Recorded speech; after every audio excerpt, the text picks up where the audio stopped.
recobramos la libertad de expresión y continuamos con el programa.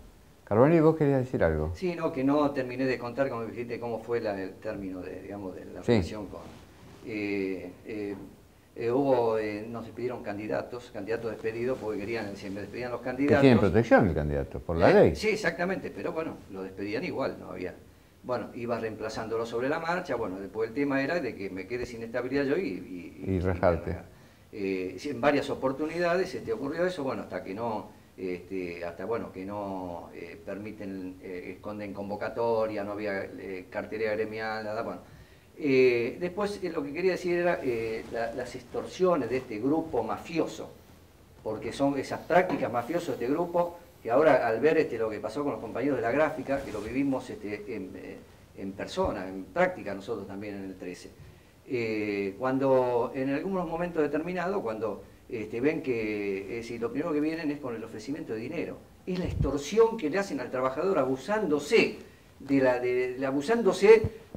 la necesidad económica, de porque vivir. cuando unos delegados no le daban los aumentos, no me daban los aumentos a mí. Lo mismo, Ganaba lo mismo. Exactamente, Igual, la plata que yo cobraba se me iba en el alquiler de mi casa. Entonces jugaban con la necesidad del trabajador y jugaban con el estado de tensión continuo. De los compañeros. Exactamente, Claro. porque no solo está en juego la familia, porque la familia al vivir todo esto y al no participar porque no puede en el canal, entonces la única, y bueno, larga todo, larga todo, total nadie te va a decir nada, qué sé yo, bueno. Vino el ofrecimiento, me ofrecieron $50.000. En ese momento $50.000 me compraba la casa, que yo no la tenía. Entonces, es decir, uno piensa lo mismo y dice, bueno, si me tengo que ir, uno se puede llevar, pero era lo que ellos querían que uno entrase, ¿no? Entonces, me tocaba en el alma porque yo tenía los pibes chicos. Los pibes muy chicos, y no solo eso, es decir, yo tenía que dar alguna explicación a mis hijos, porque decían chiquitos, y les dije, bueno, a mí me ofrecieron dinero, con este dinero comprábamos una casa, pero no puedo agarrar porque lamentablemente después no podía tener la dignidad de dar la cara. Entonces, ¿qué es lo que ocurre? Se lo expliqué como sea. Hoy, a esta altura del partido, hace 20 años, no tengo casa propia. La preocupación que tenía que mis hijos, que se los dije, ustedes en el día de mañana me lo van a poder cuestionar, que podíamos tener la casa y no la vamos a tener. Entonces, bueno, pero hoy el destino me da la oportunidad de dar la cara con dignidad y no tengo mi casa propia, tengo una sentencia de remate, de sentencia, la justicia me sentenció de ejecutar la hipoteca por no poder pagar las altas cuotas, pero ¿qué pasa? Pero tengo por lo menos esa preocupación que tenía, la tengo. ¿Tenés el orgullo? Y mis hijos hoy me acompañan apoyándome en las mismas marchas que estamos haciendo contra esto. Pero a la vez quiero contar esto, porque las prácticas mafiosas, a 3 días de una marcha que habían salido un primer juicio laboral que probaba la violación del pliego de licitación por esa deuda que nosotros teníamos en esa época. Entonces convocamos una marcha al Congreso, a la Cámara de Diputados, ¿no?, para denunciar y ratificar la violación del pliego de licitación, ahora con un primer juicio en primera instancia. Bueno, 2 días de eso, organizando las marchas, así como lo hacemos ahora en casas. Estábamos en la casa de una compañera, de ahí nos vamos, bueno, voy hasta casa, levanto los pies, nos vamos a un cumpleaños de sobrinos de mi señora, los primos de mis hijos, y nos agarra un coche 0 kilómetros, más de 100 kilómetros por hora, nos pega, nos da vuelta con las ruedas para arriba, quedamos, perdimos todos el conocimiento, nos sacaron, especialmente mis hijos, sacaron entre los vidrios rotos y los fierros retorcidos. En el caso mío, gracias a Dios, la familia, bueno, sobrevivimos todos. En el caso mío estuve grave, tuve fracturas de acá del hombro, de la costilla, un hemotoras, me sacaron 2 litros de la cavidad torácica del pulmón con sangre, me cortaban de acá. Bueno, el tema es el siguiente. Los ocupantes de ese vehículo escaparon, no, el coche no estaba registrado en la Argentina. Cuando estamos en el hospital, que reacciono, qué sé yo, bueno, pregunto quién es, bueno, dicen, escaparon. Y bueno, ahí en ese momento, después de que me habían ofrecido dinero, 93, después me habían ofrecido dinero, me habían ofrecido que ponga el precio de mi desvinculación, un directivo de la empresa. Después de que me saquearon la casa, yo hacía notas con la cámara, con otro lado, ¿no? Me sacaron todo, cámara, casetera, televisor. Un día estaba trabajando que trabajaba de noche también en un canal de cable, me apedrean la casa, estando en familia, 2 de la mañana. Decía, cosas muy parecidas a lo que pasó con lo de la gráfica, ¿no? Entonces, y de repente pasa eso, lo primero que piensa, me la dieron. Entonces, ante eso, ante la posibilidad de ser una apretada, a 2 meses de que yo no sabía si iba a vivir, porque yo estaba todo esto cortado, tenía una dureza, no sabía si iba a vivir o no, convoco la marcha que se había abortado para denunciar y denunciamos la violación del pliego de licitación. Entonces, yo lo que quiero decir, o sea que estas prácticas mafiosas de llegar a extorsionar la pasaste muy mal, ¿eh? Yo sí, tantos detalles no los tenía. ¿Sabe lo que pasa? En esa época yo no podía comentar estas cosas a los mismos trabajadores, pues yo iba al trabajo y los mismos que le hicieron a ellos, donde vos estabas solo, con cámaras, con vigilantes, que te seguían por todos lados, que a trabajador que se te acercaba lo rajaban, trabajador que vos ponías de candidato lo echaban, trabajadores que salían a juntar firmas, mira algo parecido también, salían a juntar firmas para que dejen al delegado que puedan votar al delegado que querían, y en esas firmas los hacen, echan a trabajadores que firmaron, los llaman a cada uno, le hacen a firmar a todos los mismos trabajadores que firmaron ahí, lo hacen firmar en otra diciendo que se les dice lo que habían hecho. Es decir, unas prácticas antisindicales. Lo mismo, calcado, ¿no? Es decir, extorsionando al trabajador. La intimidación, la extorsión. ¿Te das cuenta? Y esto, lamentablemente en esas épocas no podíamos hablarla por el trabajo. Imagínate, yo cuento de que esto es lo que me pasó ahí, no se me acerca a nadie. Y no solo eso, y si lo cuento, ¿quién me sale? ¿Qué prensa iba a salir en ese momento contra Clarín? Si yo lo cuento ahora y tampoco sale en algunos medios de ahora. Acaba de salir. Acaba de salir. Esto no se edita. Sí. No, bueno, o sea, salvando las distancias, ¿no? Porque hoy quizás no pueden generar tanta violencia. Hay otro ámbito político en el gobierno, es decir, no hay un gobierno complaciente con estas violaciones. Pero bueno, uno puede tener mayor o menor éxito, pero digamos, esta respuesta a la extorsión, a la presión, a los atentados a los derechos humanos, a la libertad sindical, se pueden hablar, se pueden discutir y se pueden pelear. Se pueden debatir, sí. Nosotros después de la huelga de hambre del 2010, que tuvimos 7 días parados, agarraron a todo el personal de la planta y lo hicieron firmar un petitorio que estaban en contra de la medida, a pesar de que estuvieron los 7 días parados adentro, pero los hacían firmar con la carta de renuncia redactada en el escritorio del gerente. O sea, o firmás acá o te envío esto. Y esa es la metodología que tiene. Y 2 compañeros que comieron un choripán con nosotros cuando levantamos la huelga de hambre fueron despedidos. Sí, lo que hay que aclararle, me parece algo que es de sentido común, pero vale la pena ponerlo en la superficie. Los trabajadores no son héroes. Es decir, no tienen por qué ser mártires.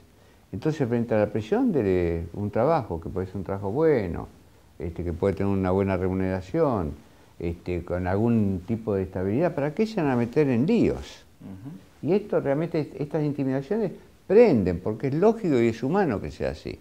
Lo que uno tiene que actuar es no sobre los trabajadores, sino sobre los que están haciendo estas actitudes que son deleznables, ¿no? No, aparte del análisis que hace la gente, que es lo que nos pasa a nosotros en el taller. Si le hacen esto a un delegado que tiene fuero, que tiene otro tipo de protección, que tiene un gremio, o sea, ¿qué nos queda a nosotros? ¿Que nos echan, nos pagan o no? Porque AGR también tiene el Clarín quizás no, quizás echa y paga.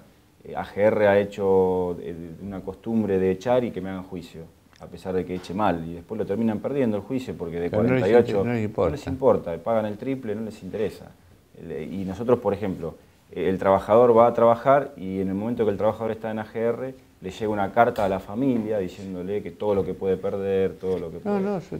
A mí me pasó en otra empresa, cuando ahora está nacionalizada, ¿no? Cuando era privada, Aerolíneas Argentinas. Hubo un conflicto a principios de la década del 90 muy grande, y en una reunión a solas que tuve con el gerente de recursos humanos, uno debatía como se debaten los problemas con una lógica que tiene que ver con lo común. Y el tipo me confesó, yo vine acá a imponer el terror. Así, literalmente. Y esto un poco es una práctica, obviamente repudiable, pero una práctica en alguna empresa que lo está pasando acá. Terrorismo empresario, o sea, en el caso nuestro es López Mateu puro, o sea, lo hizo en Clarín con los de prensa, después fue López Mateu AGR, hizo lo mismo con los gráficos. ¿Estuvo en Kraft? Y fue el que hizo el desastre que pasó en Kraft. Entonces, y en todos los conflictos ha quedado siempre gente en el camino. Esto es una realidad histórica del sindicato. Bueno, eso es la historia del movimiento obrero. La historia del movimiento obrero, o sea, hay delegados que quedan en el camino, hay trabajadores que quedan en el camino. Si ya no los ahorcan. No, No, amigos míos... Pero falta poco. Yo a veces en mi familia... Los ahorcan en otro sentido. En mi familia por ahí también tienen miedo porque dicen, bueno, tené cuidado, es Clarín, o sea, si esto fuese el 76 estaría en una zanja. Esto es una realidad. Hoy por suerte, vivimos en un momento en el que uno lo puede incluso salir a discutir y salir a pelearlo y salir a pararle el diario. Sí, o te ejecutan la hipoteca. O te ejecutan la hipoteca. O bueno. O esta es otra realidad, ¿no? Sí, claro. Esto, digamos, hay que decirlo con todas las letras. O a pesar de ir a trabajar todos los días como nos pasa a nosotros, no nos pagan. Nos niegan tarea y después dicen que descuentan el día. Y nos descuentan el día porque no realizamos las tareas que ellos mismos nos niegan. Entonces, y después, bueno, aparece la posibilidad de que la empresa se planta en el ministerio y dice, hasta que no se vayan ustedes, no se arregla el conflicto. Lo desparraman por el taller, lo hacen público en el Ministerio de Trabajo. En algún momento los trabajadores dicen, por favor, muchachos, arreglen, váyanse y terminamos con los conflictos. A nosotros la gente nos ha pedido, por favor, que nos vayamos. Nos vota, porque es una... Yo después de 8 años que entré a esa fábrica, no hay una sonrisa. Son 7 horas de trabajo, agachado, trabajando, no habla nadie con nadie, es una prisión. Y entonces nosotros accedimos a esa doble mesa de negociación que planteó el Ministerio de Trabajo como para abrir una tangente para que la posibilidad de que... Esto no es el Grupo Clarín, ¿eh? Mi experiencia en conflictos, lo que uno advierte es que la empresa quiere despedir 30, despide 100. Después reincorpora. Despide 100. Entonces el juego viene de reincorporaciones o arreglos económicos. La diferencia está en la impunidad. Es decir, a lo mejor con esa empresa, grande empresa, no pasa nada en la justicia, pero ellos tienen la impunidad de la justicia. Claro. La impunidad de algunas autoridades en otras épocas. No, pero aparte lo hacen como estrategia para correr el eje. Claro. O sea, uno está planteando reivindicaciones o que se respete la ley, con los despidos ya te mandan y te obligan a discutir reincorporaciones, a discutir indemnizaciones, y te corrieron el eje durante 6 meses y después perdió la esencia del conflicto que claro, iniciaste. Porque la táctica es cambiar lo colectivo y llevarlo a lo individual. Exacto. Esto lo decía Alfredo Palacios a principios del siglo pasado, en su libro El Nuevo Derecho. Decía, el conservadorismo, que sería el neoliberalismo, lo que pretende es aislar a los trabajadores de la defensa colectiva. Esto casi textual. Entonces, cuando llevan el tema a la negociación individual, se termina lo colectivo. Y lo colectivo lo que tiene es el efecto solidario, la comunión. Parezco Luis Farinero, ¿no? La común unión. Y bueno, unos tiempos de paz, ¿no? Y realmente buscan eso. Sí, sí. Y por eso uno por ahí no entiende cómo un delegado, ¿no? En este caso yo, que soy el acusado por extorsionar al Grupo Clarín, ¿en qué cabeza cabe? Es por ese video porno que hicieron. Sí, ese video porno que hizo el amigo Hunt y un abogado con muy poca ética como Matías Freddy. ¿En qué cabeza cabe que un delegado gremial... Ahora, eso es una violación, es una práctica desleal, eso, sí, en mi lectura, y yo no soy penalista, pero casi es una extorsión, porque lo que yo tengo entendido, a ver, repasemos, sí. Esto se grabó en febrero, 17 de febrero. 17 de febrero. 17 de febrero. Un día antes de las elecciones de delegado. Sí. Y hubo varias audiencias del Ministerio antes que... Antes y después. Antes y después, pero el digamos... El mismo día de la grabación, nos fuimos caminando con el abogado de la empresa del Estudio Jurídico San Valente, sí. Nos fuimos caminando con él, charlando, hasta el Ministerio de Trabajo, porque hubo una audiencia, donde se terminó definiendo el cómo se iban a llevar adelante las elecciones del día 18, porque la empresa impidió el acto eleccionario durante tres veces consecutivas. ¿Usted tiene el video entero? No, hasta ahora nos tenemos que presentar en la justicia para poder verlo. Es importante ver todo el video porque ahí va a quedar demostrado cómo se editó. Sí, no, aparte va a quedar demostrado, incluso en lo que mostraron, porque o sea, en lo que mostraron, sí. Si uno se abstrae del relato de los periodistas y los pajaritos de TN picoteando la cabeza y haciendo un análisis de cosas que incluso ni siquiera yo dije, porque me dicen, pidió 150.000 pesos para la señora y ya meten a la familia como... Ah, claro. En el video yo no digo nunca ni plata o quilombo, pero en la expresión yo digo o arreglan el conflicto o quilombo, porque de quilombo en quilombo venimos hace 8 años, esto estaba claro. Y también arrancamos diciendo, si arreglan los problemas del taller... Esos 8 años también es una política de desgaste, ¿no? Llega un momento que uno dice, bueno, basta. Mi señora me dice basta todos los días. Pero eso es lógico. Y bueno, y yo siempre cito lo mismo, pero Nicolás Rivero, uno de los delegados que está hace 8 años conmigo, al pibe intentó suicidarse 3 veces, perdió su familia. Entonces, Cuando un abogado de Clarín no te paga el aguinaldo... La primera vez que lo escucho a José Carbonelli, este relato personal, es decir, porque, digamos, hay que poner la situación en términos de realidad, de vida cotidiana, porque si no uno pierde el sentido de lo humano. Entonces empezamos a hablar del conflicto y la ley, la libertad sindical, pero ponerse en los zapatos del otro. No, seguro. Aparte que el delegado es un laburante también. El delegado no es que tiene un sueldo diferencial o tiene... No. El delegado defiende los derechos de los trabajadores a los que representa, pero también está defendiendo sus propios derechos. Y tiene también una familia y le tiene que dar de comer. Pero que no sabe defenderse a sí mismo, no puede defender a los demás. Esto es básico. Esto es básico. Entonces, básico. Pero yo te decía que en el tema de la irregularidad de lo de Canal 13 sigue estando. Es decir, sigue vigente el conflicto, porque el conflicto no se resolvió nunca. Nos deben $7 millones a los trabajadores y nunca lo pagaron. Y están siendo investigada la apropiación irregular y la violación de pliego de licitación por el síndico. Pensé que hablar de los chicos de... Hablaste de apropiación y pensé en los hijos de la señora. No, es que uno dice apropiación. Tiene mucho que ver, porque así como se apropiaron de papel prensa legalmente, se apropiaron de Radio Mitre, porque Radio Mitre se apropiaron en la época de Alfonsín, donde no podían, la vieja ley de radiodifusión decía que un medio gráfico no podía tener acciones de una empresa radio televisión. Y la compraron las acciones y Alfonsín no le dijo nada, inclusive lo buscaron a Alfonsín, que se llama 6 meses antes de la debilidad que tenía Alfonsín en ese momento, presionado por este monopolio. Después se apropiaron el Canal 13 y bueno, y después lo máximo de lo que dijiste vos, de que se sienten tan poderosos por ese poder que le da y esa impunidad que le permite la concentración de grandes medios y ser monopolio, que la señora dueña de este monopolio se apropia ilegalmente de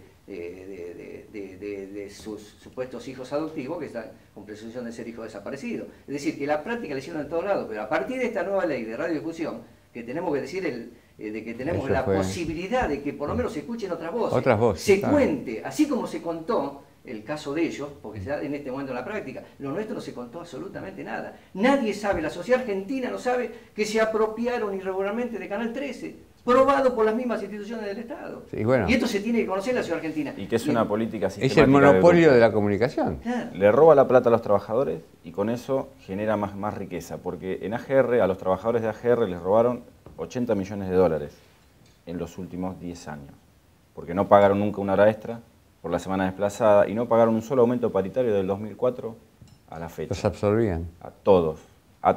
Con eso invirtieron $40 millones en Santa Fe y hicieron artes gráficas del litoral.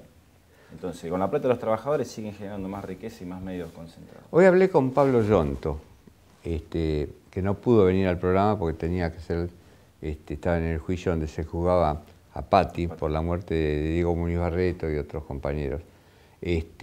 Pero me estaba contando que van a hacer alguna movida de acá para el futuro. Sí. Yo creo que te van a juntar firmas. Es muy importante, ustedes a lo mejor lo habrán pensado tal vez, pero la Secretaría va a hacer un acto muy multitudinario el 29 de abril, en la 9 de julio y Belgrano, y si están juntando firmas me parece que es una ocasión buenísima para... Acabo de pedirle una reunión al secretario general de CGT, Hugo Moyano, para justamente, ya que anunció de que van a llevar ante la OIT las seguridades de Clarín, especialmente lo que está ocurriendo con Rafael Clarín, lo del caso nuestro. Vamos a tener una reunión con el grupo de trabajadores en la OIT por las repercusiones internacionales de esto, y estamos analizando presentar una denuncia en la Secretaría de Derechos Humanos del Gobierno Nacional. Pero está bien, reunirte con Hugo Moyano y transmitir. Y porque lo nuestro tiene vigencia, porque nunca pagó, no le dio bolilla a la justicia, no le dio bolilla al Ministerio de Trabajo, no le dio bolilla a la resolución y bueno.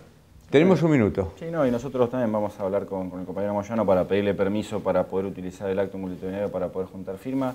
Y ahí nosotros la idea es ir a un ámbito donde está conculcado todas las fuerzas políticas, que es el ámbito más parcial, si se quiere, que es el Congreso Nacional, y poder a través de la Comisión de Legislación del Trabajo, de Libertad de Expresión... Allá viene la manga.